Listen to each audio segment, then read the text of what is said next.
Welcome to Ron's Amazing Stories, the podcast where every episode takes you on a journey through captivating tales, thrilling adventures, and unforgettable moments. It's amazing. From heart-pounding mysteries to inspiring true stories, we'll bring you narratives that spark your imagination and keep you on the edge of your seat. So sit back, relax, and get ready to explore the extraordinary. Because with Ron, every story is an amazing story. That's amazing.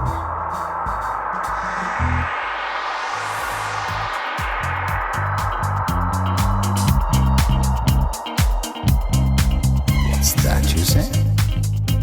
Hello and welcome to the podcast.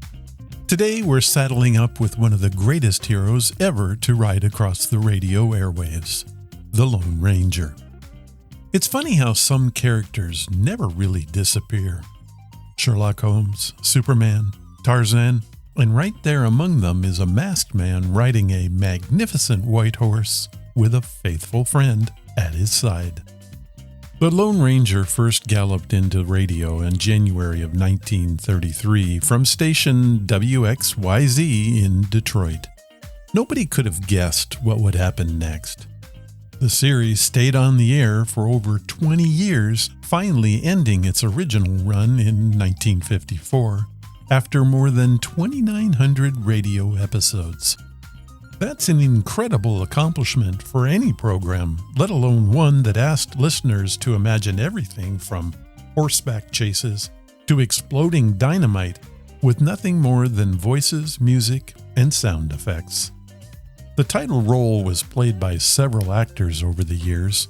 George Seaton was first behind the mask, followed by Earl Grasser, whose warm, steady voice became the one that most listeners remember. After Grazer's tragic automobile accident in 1941, Brace Beemer stepped into the role and carried it for the remainder of the series. If you're picturing the classic Lone Ranger voice right now, chances are you're hearing Brace Beemer. And here's something that many people don't realize. During its peak, the Lone Ranger wasn't simply a successful radio show. It was everywhere. There were comic books, toys, records, lunchboxes, premium giveaways, movies, television, and enough masks and cowboy hats to fill a troop ship. Long before we talked about movie franchises, the Lone Ranger was one. My brother was one of the kids taken in by him. And when the program came on, he'd plant himself right in front of the family radio wearing his Lone Ranger outfit, mask, hat, cap pistols, the whole works. In his mind, he wasn't listening to adventure. He was part of it. And from what I've heard, that wasn't unusual. Kids across America did exactly the same thing. Living rooms suddenly became dusty western trails. A broomstick became silver. And the family dog, well, probably Tonto, whether it wanted to or not. You know, there was something wonderfully innocent about that era. A hero didn't need superpowers. He just needed courage, integrity, and of course a silver bullet to remind everyone that justice mattered. Today we're revisiting two adventures from that legendary series. One features mistaken identity that gets wonderfully out of hand, and the other introduces a villain whose name may sound familiar if you've been listening over the past few weeks. So, tighten your saddle, adjust your mask, and keep your eye on the horizon, because now it's time to ride. I-O Silver and away.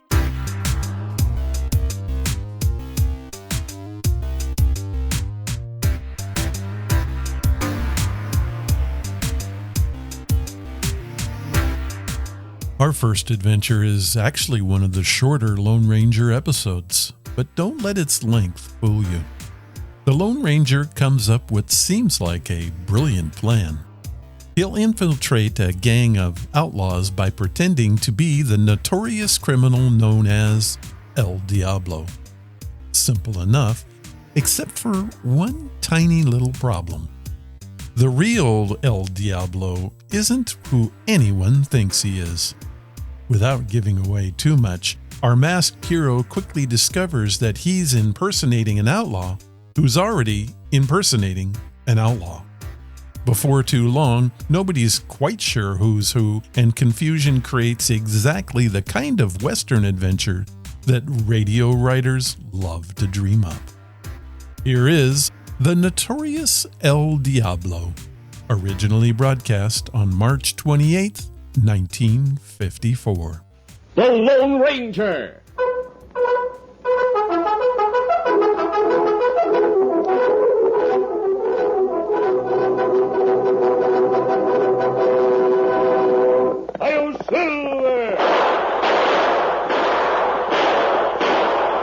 Fiery horse with the speed of light, a cloud of dust, and a hearty Hi-Yo Silver, the Lone Ranger.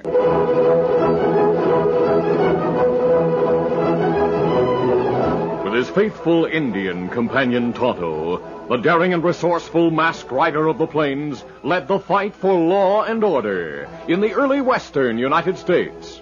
Nowhere in the pages of history can one find a greater champion of justice. Return with us now to those thrilling days of yesteryear. From out of the past come the thundering hoofbeats of the great horse Silver. The Lone Ranger rides again. Come on, Silver. Let's go, big fellow. I'm Silver. Hooray!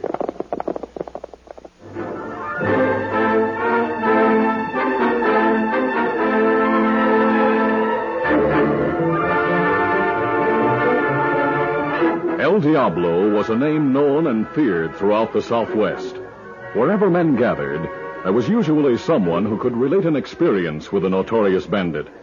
One morning at the sheriff's office in Pecos, the express agent was telling of a recent robbery. I was working late last night, Sheriff, getting a big shipment of cash ready to leave on the morning stage for Stockton. I heard the door open and turned to see who it was. Reach, senor. Do not go for your gun. An outlaw. Si, senor. No doubt you have heard of El Diablo. El Diablo? Oh, yes. I won't move, mister. Oh, you are wise, amigo. I shall not hesitate to shoot you if you do. Blackie, Tex, clean out the safe quickly. All right. Come on, give your hand. When hombres hear the name El Diablo, they shake too much to hold a gun. Hurry, get the cash from the safe. Well, Sheriff, after they cleaned out the safe, they tied and gagged me and left me behind the counter. I was found only a short time ago. Well, doggone it, that means I had all night to make a getaway. How much did they take? Around $20,000. Eh? That hombre El Diablo is smooth talking, but he's plenty dangerous. Yes, that's right. He's already wanted for more than one murder. Well, I'll form a posse and see if we can pick up their trail. You said there were three of them? Well, that's all I saw, but it sounded like more than 3 rode away. Well, come on. We'll get that posse together.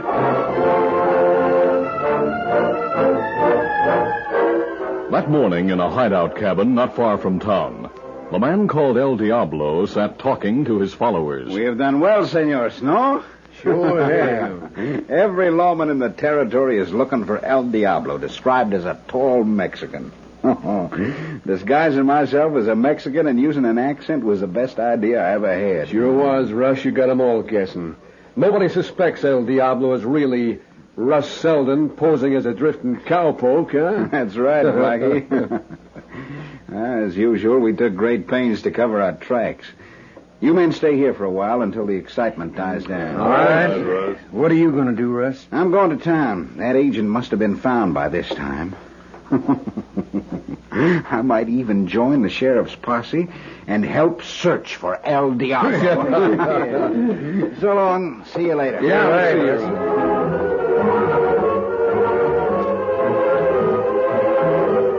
The clever bandit rode to town and joined the posse. By subtle suggestion, he managed to steer them away from the vicinity of the hideout where his men were waiting. Later, after losing the trail, the posse was returning to town. Dagnabbit. El Diablo was too clever for us. I was hoping we'd find him and his gunman this time. Yeah, so was I, Sheriff. There's a cash shipment coming by stage day after tomorrow. I'd hate to have them get wind of it. Well, most likely by this time that gang is a long way from here. Yes, I reckon so, Sheldon. They had a big start on us. Get up there. Get up there.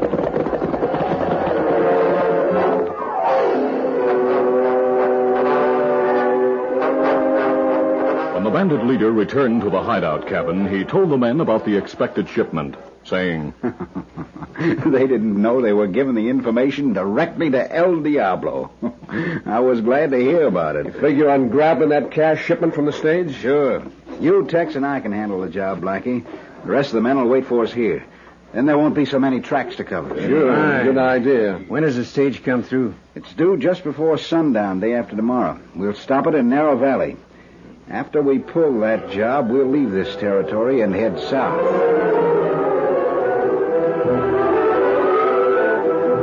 The afternoon that the stage was due, the bandit leader with Blackie and Tex waited in hiding in Narrow Valley. Once more, Russ Selden wore the disguise of El Diablo. He had cleverly used a berry stain to darken his skin in such a way that even careful scrutiny would not betray him. Tex was saying, Yeah, you sure are a wizard at putting on that disguise, Russ. And with the accent you use, you'd pass for a Mexican even below the border. Hey, here comes the stage. Have your guns ready. We'll ride out shooting. Let's go. Get out.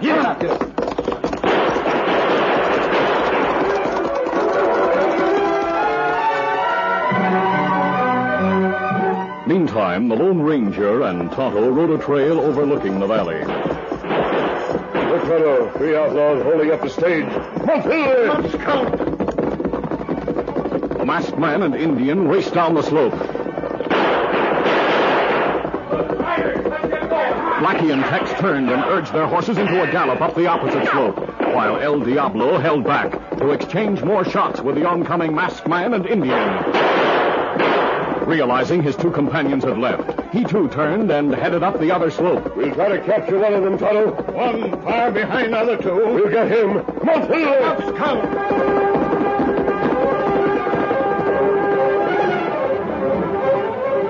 The fleeing bandit leader looked back and saw the masked man and Indian moving closer. He emptied his gun in their direction. But the movements of his galloping horse spoiled his aim, and realizing his gun was empty, he holstered it and urged his horse to greater speed. Get, come on. Once more he glanced back, just as the Lone Ranger's lariat snaked out, and yanked him from the saddle. You're covered. Time, Tonto. Caramba. Why should a masked man want to capture El Diablo? So you're El Diablo, huh? Si, senor. Glad to hear it. The law wants you and your gun slicks. The law? But why... Of course. A masked man who helps the law. Time well, Tonto. Maybe we find hideout. Catch other men. There are more than the two you saw. And when I do not come back, he will know something is wrong and leave. Tonto, I have an idea. It's still not enough for me to study his features. He and I are about the same size and build. What do you think of Kimasabi? I have dungarees and a shirt in my saddlebag similar to his. I'll put them on, disguise my features to look like him, and ride his horse. Of course, I'll use an accent. Why you do that? I'll trail the other two men to the hideout and impersonate El Diablo, long enough to lead them into a trap.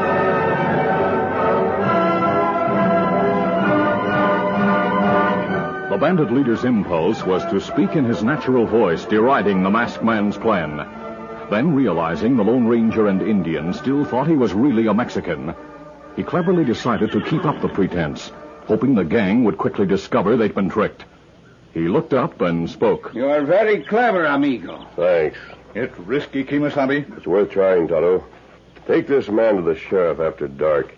His capture is to be kept secret until I go through with my plan. Me tell sheriff. Tell him that posing as El Diablo, I'll plan with the gang to rob the express office at dawn. Suggest that he and his men wait in hiding. Then we'll capture the gang. A short time later, the transformation was complete, and the Lone Ranger stood before Tonto, saying, Well, amigo, do I not look like El Diablo, huh? You do plenty good job. I'll take his horse now and follow the other two men to the hideout. Tie him on Silver and take him to the sheriff. If all goes well, we'll have the whole gang by morning. Perhaps, senor, the morning will bring you a bigger surprise than you think.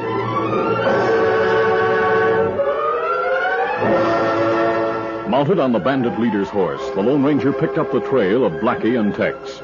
Though they had taken precautions to cover their tracks, the masked man finally managed to find them.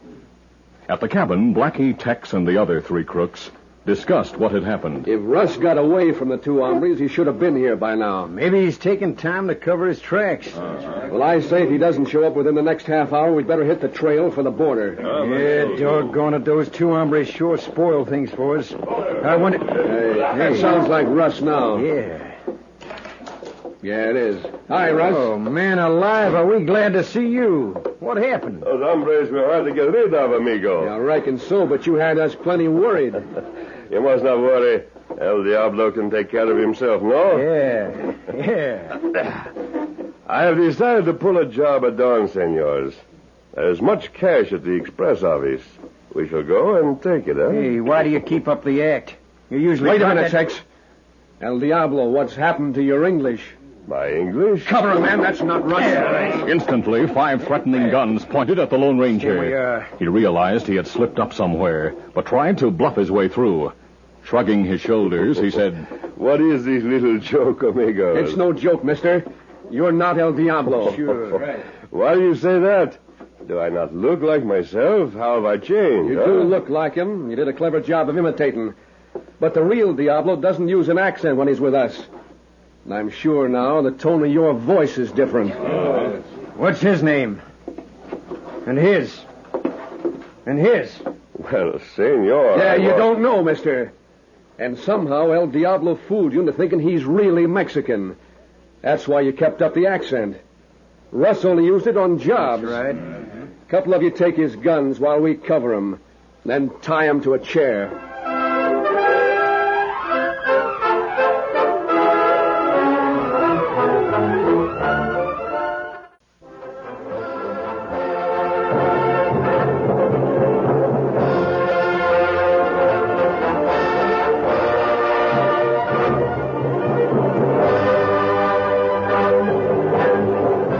To continue. The Lone Ranger realized he was trapped, and it was useless to keep up the pretext any longer. Covered by guns in the hands of 3 of the men, he also realized escape at the moment was out of the question. As 2 of the men tied him to a chair, he spoke in his normal voice. So El Diablo isn't really a Mexican. Right, and now I know that you aren't either. Where's Russ? In jail. What? Yes, where he belongs. They got him. Yeah. And if this hombre found his way here, others may do the same thing. Wait a minute now. While posing as El Diablo, this hombre told us we were to hold up the express office at dawn. I figure he planned to lead us into a trap. Hey, that's right. In that case, nobody'd come after him till morning. We don't have to worry about that. Well, what are we going to do? We'll plug this hombre later, then head for the border. Why don't we plug him right now? Because I want to make him regret interfering in our business.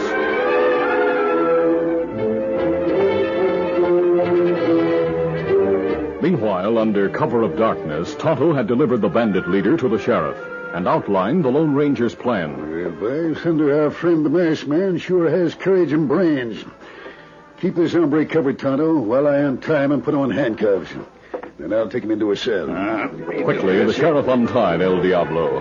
Then, as he pushed the man's sleeves up to put on the handcuffs, he suddenly exclaimed, Say, what's this? His hands and wrists are dyed, Tonto. His arms are white. I'll rip open his shirt. Hey, this is no Mexican. His chest is as white as pork fat. That's not good. Watch him a minute. I'll get some water and rub it on his face. All right, Sheriff. So you found out I'm not Mexican. The sheriff said nothing, but came back and washed the dye from the leader's face. Well, Jiminy, this is Russ Selden. Why, he rode with the posse the other day when we looked for El Diablo's gang. And now you know everything. But let me tell you this. The hombre who went to find the gang is in for trouble. That's right, Sheriff. Him not know El Diablo not Mexican. Yeah, and he doesn't know I never use the accent when I'm with the gang. They'll spot him for a fake and take care of him. Well, come on, you. I'll put you where you belong.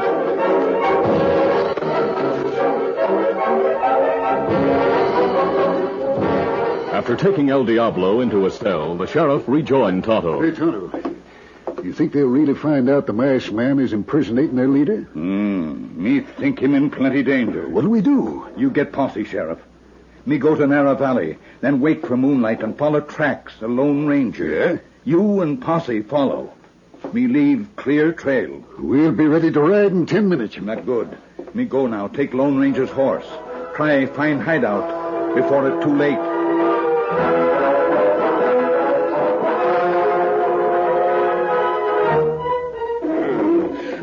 Later, at the hideout cabin, Blackie left his chair and walked to a window. The moon's coming up now.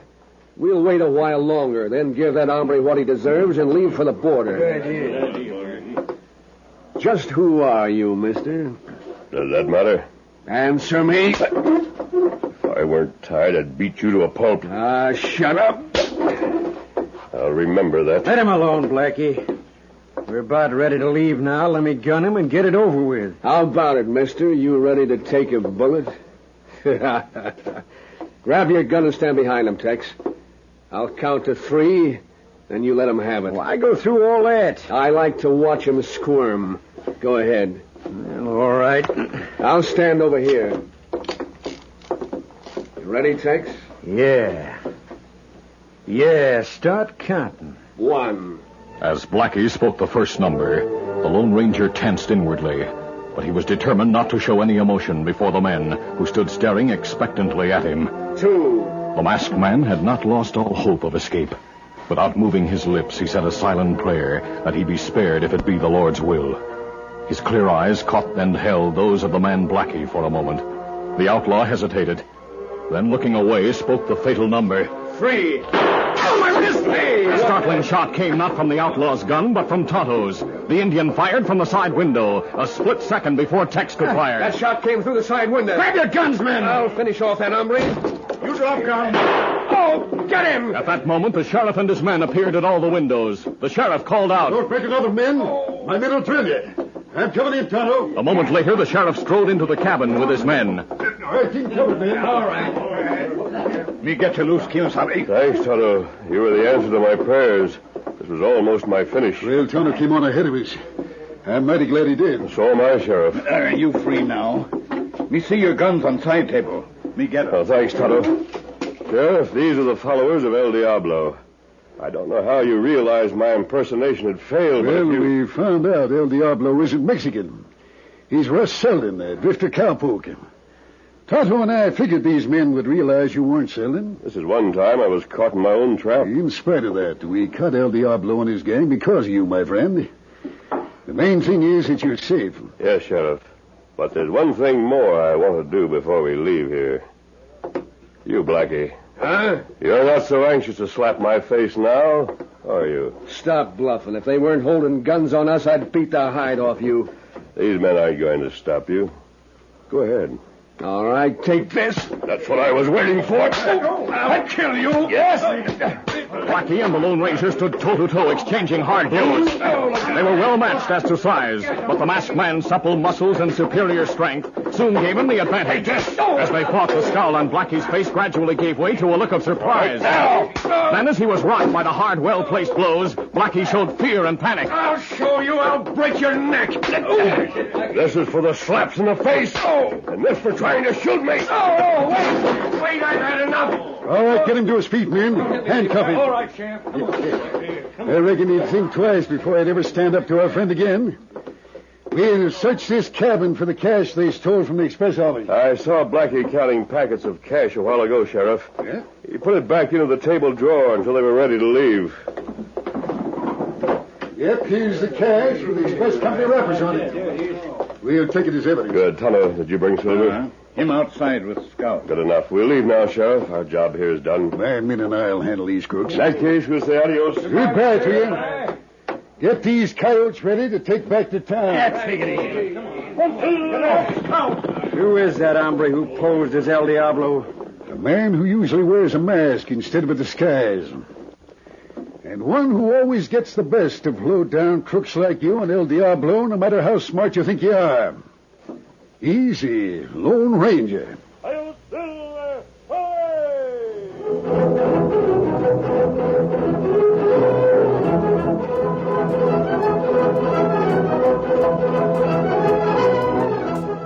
if there's one lesson to be learned from that story, it's probably this. If you're going to impersonate an outlaw, make sure he isn't already impersonating an outlaw. Words to live by. Our second story has an interesting connection to an episode we featured just 2 weeks ago. Back then, we listened to Cisco Kid's adventure called Cisco Meets the Apache Kid. Now, here's a fun question. Are we about to meet the very same Apache Kid? Probably not. The Lone Ranger and Cisco Kid existed in different functional worlds, and both series borrowed names from Western legends and folklore whenever they could. But still, it's fun imagining the possibility that these two famous heroes might have crossed paths with the same outlaw. Personally, I don't think they did, but I'm going to leave that decision up to you.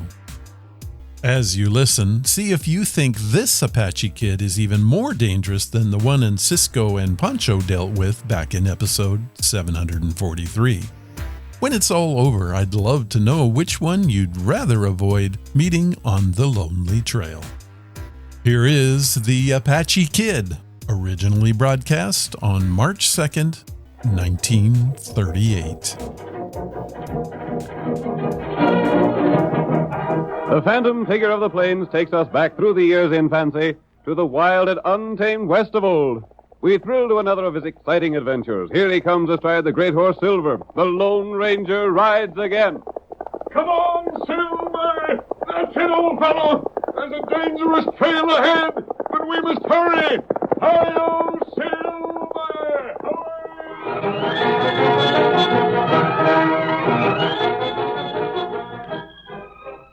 In the history of the Southwest during the time of the Lone Ranger, there are records of few outlaws as cruel as the Apache Kid. He was raised by white people after the murder of his father. As a result, he had the education of an average white man, though himself a full-blooded Indian. His career of crime began with the killing of the man who had caused his father's death. From that point on, his crimes were countless. More than a score of lawmen sent to capture him were murdered by his blazing guns. He was shrewd, completely savage, and absolutely without fear of the law. It shows you. And no launch in order to get me. Me, Apache Kid.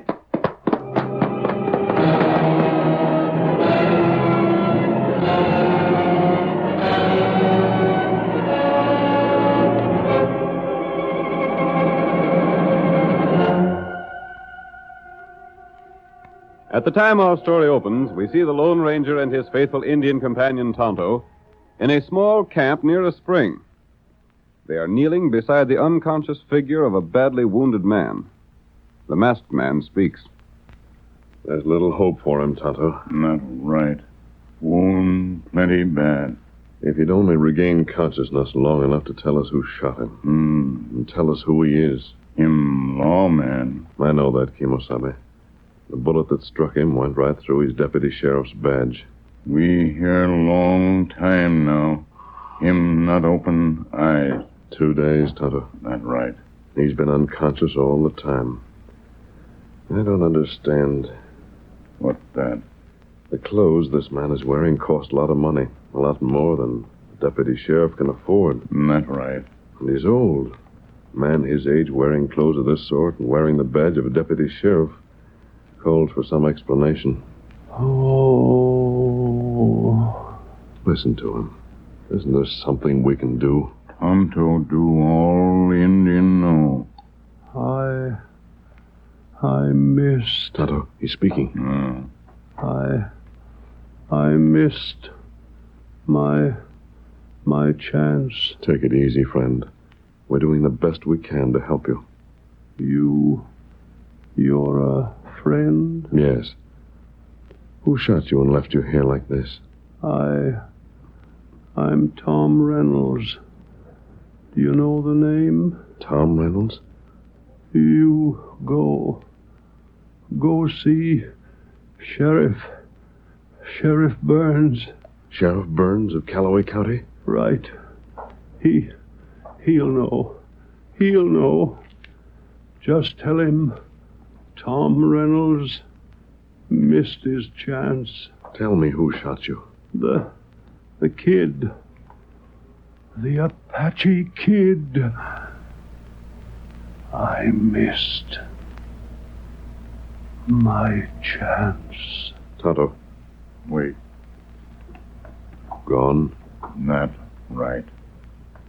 Now we take 'em home, huh? Not just yet. I'm going to call on the sheriff. I want to find out about Tom Reynolds. Here, Silver. Wait for me, Kimosabe. Yep. While I'm gone, I'm also going to find out about the Apache Kid. Come on, Silver.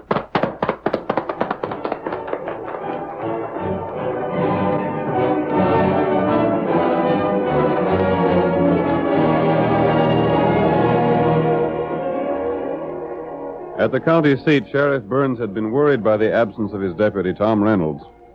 We see the sheriff in his office speaking about the matter to another deputy. And you still ain't found no track of Reynolds, huh, Sam? Nary a sign of him, Sheriff Burns. It beats me how he could just drop clear out of sight like he's done. He was getting too old to be a deputy. But Dad ratted, what's a man in my position to do with a critter like old Tom? Too bad you ain't more deputies like me. You? Huh. I don't say... Steady, Sheriff. What the... You too. What for the love Mask? of... 2 guns. A gun to cover each of you. All right, stranger. Seeing as you aim to stick your neck in a noose by busting in here masked and throwing guns on us, have your say. But consider yourself under arrest. I'm here, Sheriff Burns, for information. Well? Did you have a deputy named Tom Reynolds? Yeah. What do you know about him? You say, did I have a deputy? I still got one named Tom Reynolds. He's out... Tom Reynolds met the Apache Kid. What? The Apache Kid? That dirty polecat. Need I tell you any more? Answer me just one question. Is the Apache Kid alive? As far as I know, he is. That means that old Tom ain't. He lived for several days after the Apache Kid shot him. Where's he at now? 20 miles from here, in an arroyo. My friend and I stayed with him, but there wasn't a chance for him to pull through. One more mark again the kid. Sheriff, if ever I get the chance to line my gun sights on that redskin, I swear he won't be standing no trial by law. Stranger, who are you anyhow? That's unimportant. The important thing, Sheriff, is to get the Apache Kid. That's what poor old Tom give up his life doing. Poor? You mean... Oh, he had a plenty cash. In fact, he was about the richest man that lived in these parts. But he was still a deputy, despite his age. Yeah. You see, 5 years ago, the Apache Kid got old Tom's son. He did? Yeah. Then Tom vowed that he'd get the kid and fetch him in alive to stand trial. He didn't want to shoot him. He wanted him alive so as he could let him know that the shooting of Dave Reynolds was what led to his downfall. Gosh, I'll never forget old Tom vowing over his boy's dead body that he'd get the kid or die a-trying. Yeah, and the Apache Kid never knowed it was Dave Reynolds that he drilled at the mesa that time. That's the main thing old Tom hoped for. I'll never forget how he'd practiced the things he wanted to tell the Apache Kid when he finally brought him in. I can see him now, standing right there in that corner, Sheriff. Remember? Yep. Telling us how he aimed to say, when you shot my boy, you started me on your trail. And it's that lad's murder that'll put the noose around your neck. Poor old Tom. Did the Apache Kid know Tom Reynolds was wealthy? Can't say what he knowed. Did he know Tom Reynolds was out to avenge his son? Don't know that. The kid just kills for the sake of killing. If he seen a lawman's badge, he'd shoot and let it go at that. Did Tom Reynolds have any family? Nope, he just lived alone. Big house down the road a piece. All kinds of cash, too. But doggone who the Sam Hill are you to come in here and get us to talk like this? Sam, you forget he's holding guns on us. Oh, doggone. You're under arrest. Very well, Burns. If you want to put me under arrest, you can do so. But first, you're going to listen to my plan. I am, huh? Have you any means of getting the Apache Kid? Well, we're always on the lookout for him. Mister, it ain't often a man wins my confidence. But there's something about you... In spite of the mask? Yes, Dad read it in spite of the mask. Then listen to my plan. We'll talk. In the first place, Tom Reynolds is not dead. What? You said that... Only 4 men know the truth. The Apache Kid left him alive. Yeah? Tonto. Tonto? Who's he? An Indian friend of mine. Tonto and I know the truth, and now you 2 men. But no one else will know. Well, I don't say it. You will. Listen to what I'm going to suggest.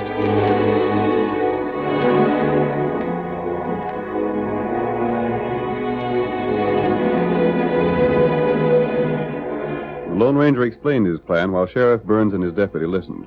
Then when he'd finished, the masked man mounted Silver and returned to the place where he'd left Tonto. Tonto! Oh, there, Silver. Oh, boy. You come. Back plenty fast. There's a lot to be done, Tonto. You see, Sheriff? Yes. I learned a lot about Tom Reynolds and the Apache Kid. Me look round here. Yes? Find trail. A trail? Apache Kid trail. But it's days old now. You think you can follow it? Maybe. Tonto try. You can, Tonto. It'll make my plan a lot easier. Tonto try, follow trail. We've got to find the Apache Kid. Tom Reynolds was the richest man in the county. When the Apache Kid left him, he was alive. The kid wouldn't know he's dead unless he stayed close to us. Him not close. Me follow trail long way. Then come back here. Wait for you. I found out where Tom Reynolds lived, Tonto, and discussed a plan with Sheriff Burns. He's willing to try that plan. Not good. I'm going to take the badge off the deputy. Bullet hole in badge? Yes, but I can use it just the same. What you want Tonto do? First of all, follow that trail and find the Apache Kid. Then fetch Kid in? No, he won't come in alive, Tonto. He's got to come in of his own accord, or... What you say? Or send for me. I'm going to take the place of Tom Reynolds. I'm going to live in town, in his house, and wear his clothes, and make myself look as much like him as possible. I'm going to offer a big reward in his name. Ooh, pay reward. No one, Kimosabe, because we are the ones who will get the Apache Kid, and we don't accept rewards. Now, the first thing is for you to follow the trail, locate the Apache Kid, and after you've found him, tell him this.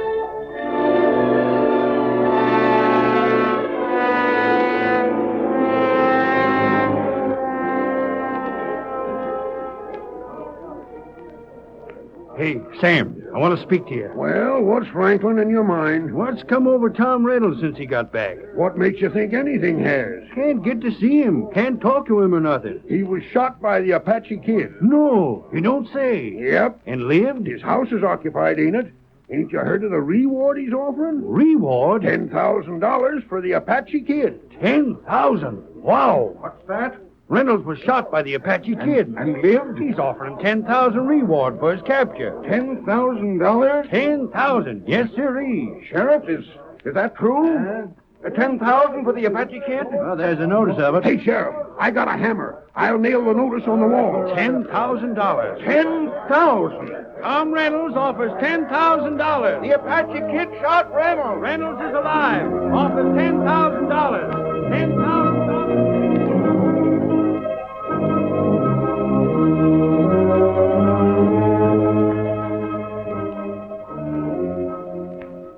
Sheriff Burns and his deputy had followed their instructions, and soon everyone in town was talking excitedly of the reward.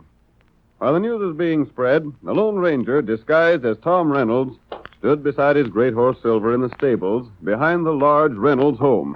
I think Tom Reynolds is alive, Silver, old boy. I hope we can carry out the plan, keep him alive, at least in spirit, till we keep his pledge for him. It all depends on Tonto. If he can trail the Apache Kid to his camp and carry out his part of the plan, there may be a chance. I wonder if Tonto will be able to follow that trail. If he's successful, I wonder if the Apache Kid will shoot or give Tonto a chance to talk. And I hope the Apache Kid invites him to sit by his campfire and talk over a plan to pick up some quick and easy money.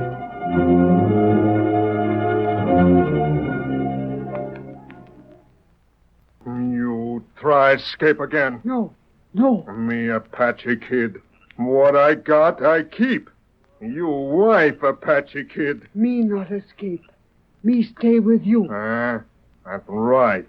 Apache Kid put rope on you and leave you for time. You savvy? Rope hurt. Rope not hurt me. You not like me, huh? I not try to escape. You Apache Kid.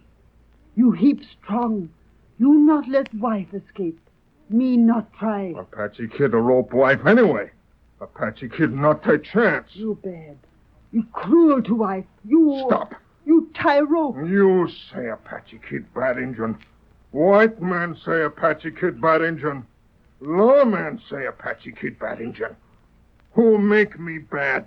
You not all time bad. White man law make Apache Kid bad. Man kill my father. Many year go by. Me wait.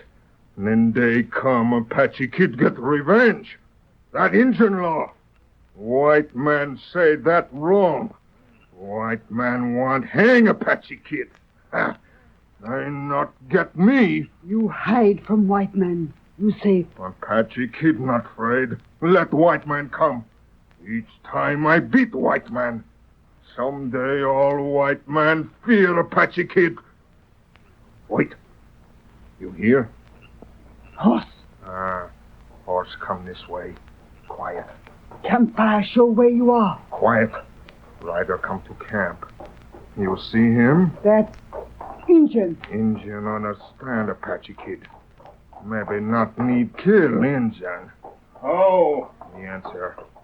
How? Me want water. Plenty hard ride from town. Stay in saddle. Apache Kid look close. Sudesi, umtake balu. Mita Calais, Mabo. You from town? That right. Get off horse. We talk. Me get him off. You maybe bring news from town. You Apache Kid? Yeah. Me got plenty news. What news? You shoot, feller. Leave him live. What? Who you? Quiet. Feller named Reynolds. Him live? That right. Him put up money. Money? Him plenty rich. Here. What is paper? You read. Me read. Me put wood on fire. Make light. So, plenty money for Apache Kid. Plenty money. That right. Reward 10,000. Maybe get 'em reward. You? Put 'em down, gun. You, Injun. Me, Injun. Maybe 2 Injun. Get 'em reward. Maybe we make plan. That right. White man Reynolds with more money than he need. Maybe take some. We make plan.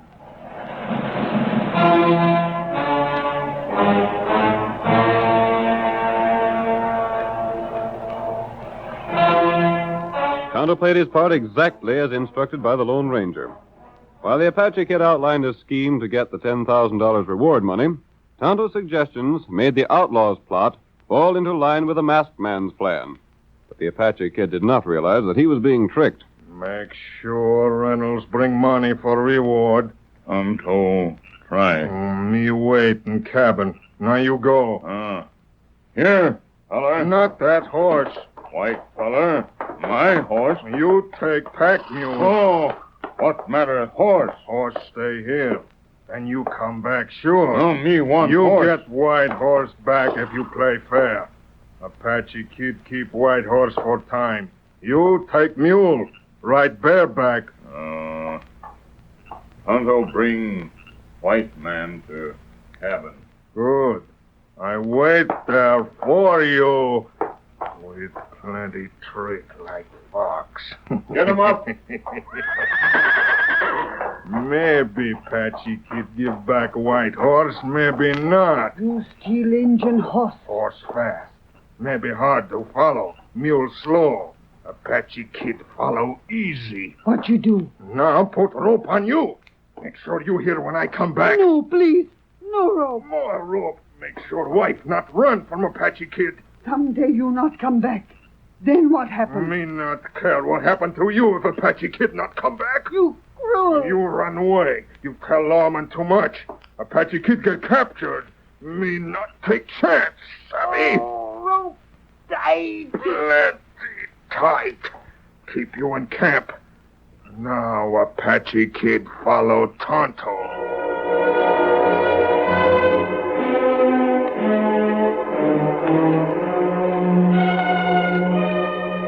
Tonto suspected that the Apache Kid might trail him to town.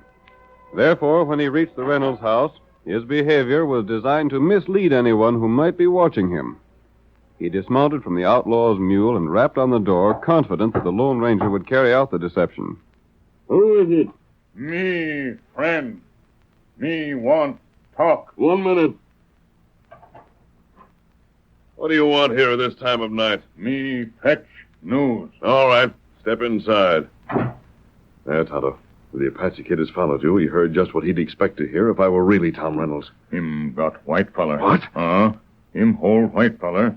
If Tonto double cross. But the main thing, Tonto, is he setting a trap? That right. Good. Was it hard to get him interested? No, that not hard. What is his plan? You go to old cabin. Where is the old cabin? 3 mile north, near creek. You can lead me there, can't you? I'm supposed to think you captured the Apache Kid. And when I see you have him tied up, give you the money. That right. Very well. But him got other scheme. What other scheme has he? Tonto not know. Then how do you know he has another scheme? Sly look on him face. We'll have to take our chances. Apache Kid plenty smart. He isn't smart, Tonto. Not smart? No man who thinks he can beat the law is smart. No matter what scheme he has in mind, there's one thing in our favor. What that? We're on the side of justice. That makes a big difference, Kimosabe. A bigger difference than most people realize. I'll be ready to go with you as soon as I cinch up. Will this disguise pass for Tom Reynolds in the dark? It's all right. Come on. We'll go to the stable. You don't want to go ahead with this, do you, Tonto? There's plenty danger. We can't back out because of that. Maybe you get lawmen. No. That'd be a gunfight. Even if the Apache Kid was shot by the lawman, other men would fall as well. But that's and not besides, matter. Tonto, we're carrying out the pledge Tom Reynolds made to his son. We want to get the Apache Kid alive. He must be made to stand trial, to see and hear the white man's law.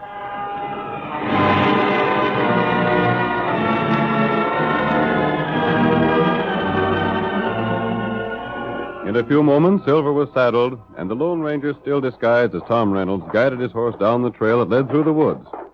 Tonto, mounted on the mule, rode beside him. Tonto remained silent throughout the trip. He feared that his friend was facing what was perhaps the greatest danger of his career. The Apache Kid was both cruel and cunning, and his capture could be accomplished only by taking desperate chances. Cabin plenty close now. Yes, and the Apache Kid will surely be there, won't he? Maybe him in wood near here. Maybe him shoot from ambush. He won't do that, Kimosabe. All him want is money. Yes, but he isn't sure yet I brought any money with me. He'll not shoot me unless he knows for certain that I have the cash. You not got cash? No, Tonto. Have you told me everything he wants you to do? Me tell all. Very well then, Tonto. He's going to be inside the cabin and appear to have ropes around his arms. That's right. But really, he'll not be tied. No. Then carry out your part of the plan just as he told you. Here. Here, cabin now. He's lighted a candle. Oh, boy. Hold that fella. Oh, white fella. Oh. Now I'll talk as if I were Reynolds. Indian, if you really have that man roped and ready for delivery to the law, you'll get the reward just as I promised you. That's good. We'll go inside and find out. So, we meet again. You, Apache Kid. Alive and well. You've kept your word all right, Indian. Me get revenge. You'll not have a chance. Much happened for Apache Kid hang. The Apache Kid. You know why I want you alive? Me not care. Years ago, you shot a man named Dave Reynolds. That time his father promised to get you or die trying. I don't want to shoot you. I want to see you stand trial for murder. You bring money for Injun that caught me, huh? I didn't say I'd brought the money with me. Have you? That needn't concern you. The reward can wait. First of all, I want to make sure you haven't any weapons concealed. What good weapon? Arms tight. Appearances are sometimes deceiving. You see empty holsters. Yes. That Injun has my guns. Where are they? There. Gun on shelf. Very well. Didn't he bring cash? Him not tell Tonto. No, I didn't bring the cash.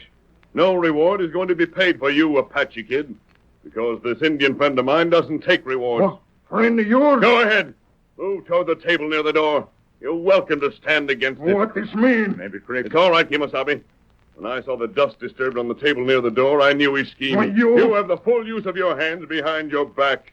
Go ahead and reach beneath the tabletop. You double-cross! Me not tell him. Tonto didn't know what your scheme was. You can't find the gun you hid there, can you? Here it is. I show you! Good. Come on and rush me again. I get you! And here's another in the same place. Oh, you! Hold him up, Tonto. I want him to examine that shield. You're not caught yet. Me show Reach you. on that ledge beneath the tabletop. Me get you. Or would you rather have me reach for you? I'll get the thing that's there in place of your concealed gun. There it is. Do you recognize that deputy badge? It's the one Tom Reynolds wore when you shot him. There's the hole your bullet drilled in it. Me not hung yet. You not got proof. Tom Reynolds has joined his son. You'll go on trial for both those murders, and others as well charged against you. That's wrong. Law not got proof. Time, Tonto. Replace those bonds with ropes that'll hold him. Tonto, tie him. That's for proof. Tonto, get proof. Where, Kimosabe? Him wife. Hate him. Him leave her tied. Tied? Her want escape. Is she in his camp now? Her there's white feller. Your horse. And his wife will testify against him? She do anything to keep him from her. Then make those ropes tight. We'll get his wife and your horse later. Meanwhile, I'll go and get Sheriff Burns. He'll be glad to know that Tom Reynolds' pledge to his son has been kept.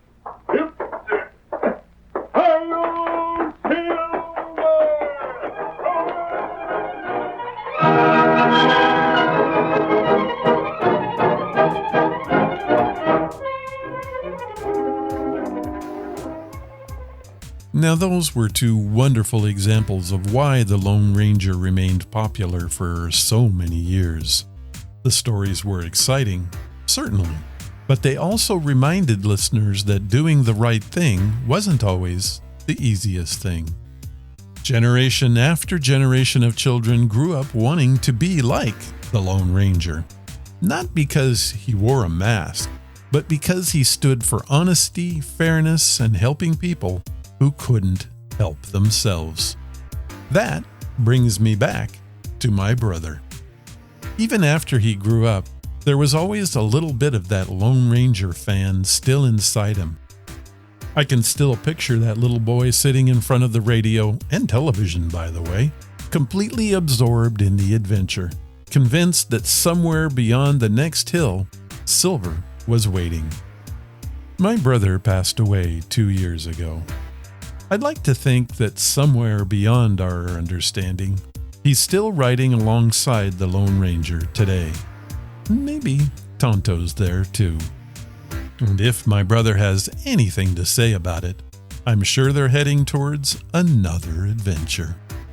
Before we go today, let's imagine what the Lone Ranger might tell us if he were riding across America today. He'd probably remind us to help our neighbors, keep our promises, stand up for those who can't stand up for themselves. And maybe, just maybe, he'd remind us that not everyone wearing a mask is the Lone Ranger. Some are just trying to rob the stagecoach. I have a feeling my brother would be laughing at that one. Thank you so much for spending part of your day with me. If you enjoyed today's ride across the Old West, be sure to tell a friend about the podcast. Every new listener helps keep these wonderful old-time radio adventures alive for yet another generation. Until next time, I'm Ron, and this has been Ron's Amazing Stories. Stay amazing.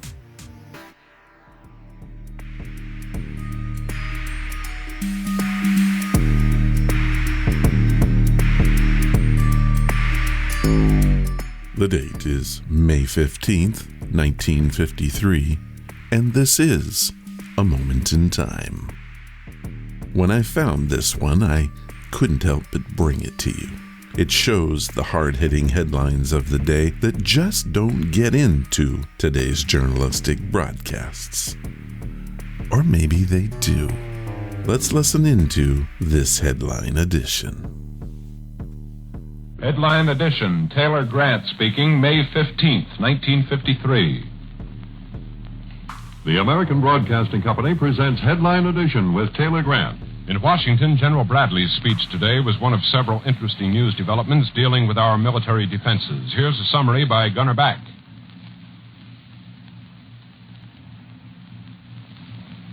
We seem to be unable to contact Washington at this time. Let's try once again. Our cue to Washington is here is a summary by Gunner Back.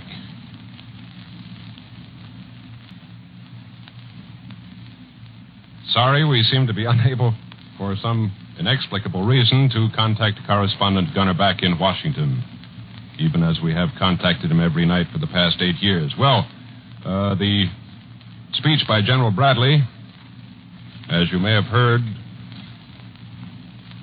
was before the Women's National Press Club, and it was one in which he told the assembled ladies that the United States must spend heavily on military readiness as far into the future as we can see at this time.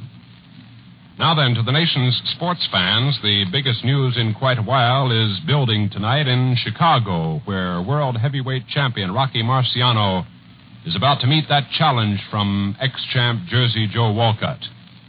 We sent correspondent Tom Casey to the weighing-in ceremonies today, and he recorded this report at that dramatic scene. Well, Mother told me there would be days like this. Shall we try once again for Chicago? Calling Tom Casey in Chicago. Our cue is this report at that dramatic scene.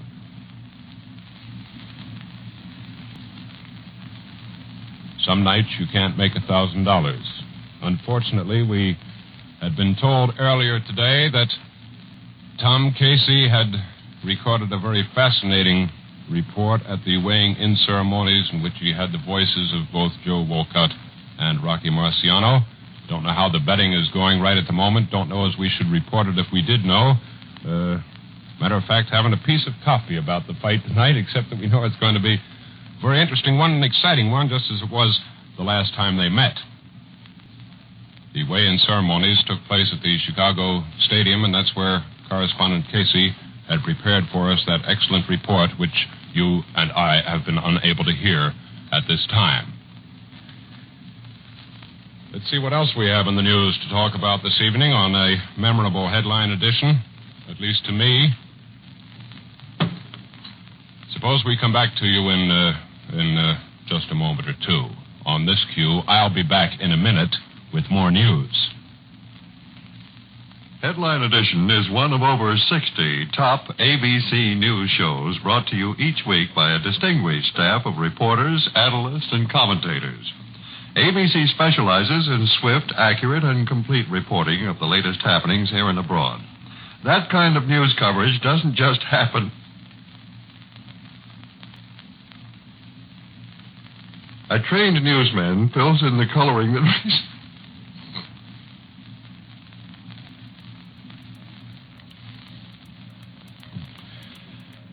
A trained newsman fills in the coloring that brings the event to life, but it takes an experienced correspondent to know how that event fits the overall news pattern. For penetrating analyses, stay tuned throughout the day and night to ABC. Now, here again is Taylor Grant and Headline Edition. With portions transcribed. What portions? That's today's Headline Edition.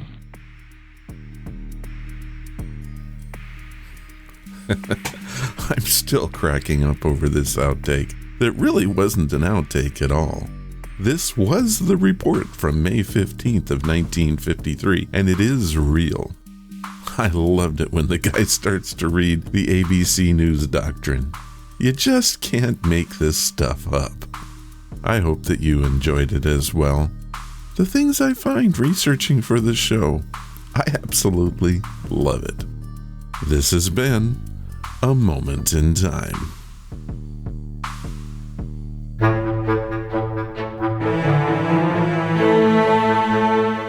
That was episode number 745, and it was brought to you by Audible. Head to audibletrial.com/Ron's Amazing Stories and get yourself a free audiobook today. You help the show if you do it. Thank you, Audible. If you want to follow the podcast or the blog, head to ronsamazingstories.com. There you will find any of the links that I mentioned and how to contact us. Do you want to help the show? The best thing you can do is to tell your friends all about us and leave reviews and comments wherever you listen. Clicking that follow or like button helps us grow. Thank you for listening, and I hope you come again to find out what are Ron's Amazing Stories.